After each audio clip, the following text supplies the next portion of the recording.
आत्मा परमात्मा के विषय में बताइए। परमात्मा की तो बात ही मत करो और आत्मा की भी बात मत करो। क्या? क्योंकि ये आपको पता है कि सारे विषय ये भी अध्ययन करते हैं नहीं।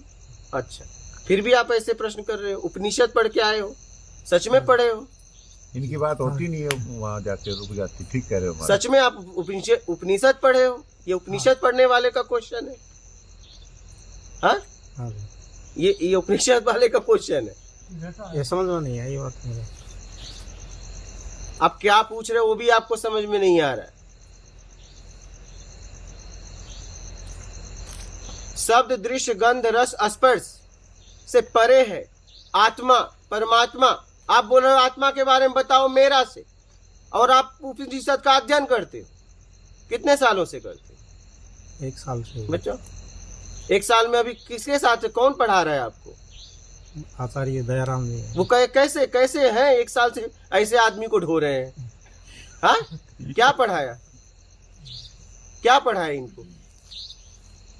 इनका संशय ऐसा है जी कि हम मूल रूप से ना आर्य समाज से जुड़े हुए थे, तो उसमें वहाँ ना त्रेतवाद को माना गया और उपनिषद को जो बताया वो नहीं, इनको समझ में नहीं आ रहा। बार बार हमसे प्रश्न करते हैं। मैं आपको कह रहा हूँ शब्द दृश्य गंध रस स्पर्श से परे है आत्मा परमात्मा। तो मेरा में कैसे पूछ रहे हो? मैं आपसे ये पूछ रहा हूँ।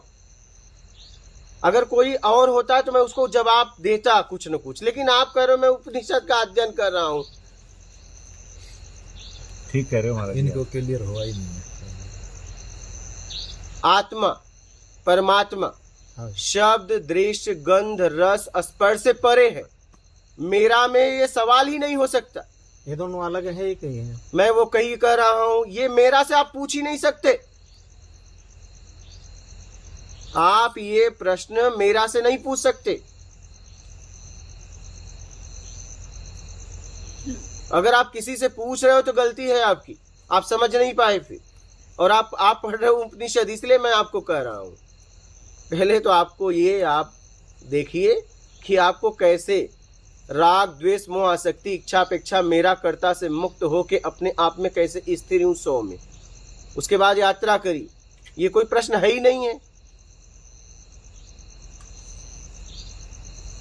आत्मा परमात्मा के बारे में किसी और से पूछ ही नहीं सकते आप, क्योंकि सारे विषयों से परे है।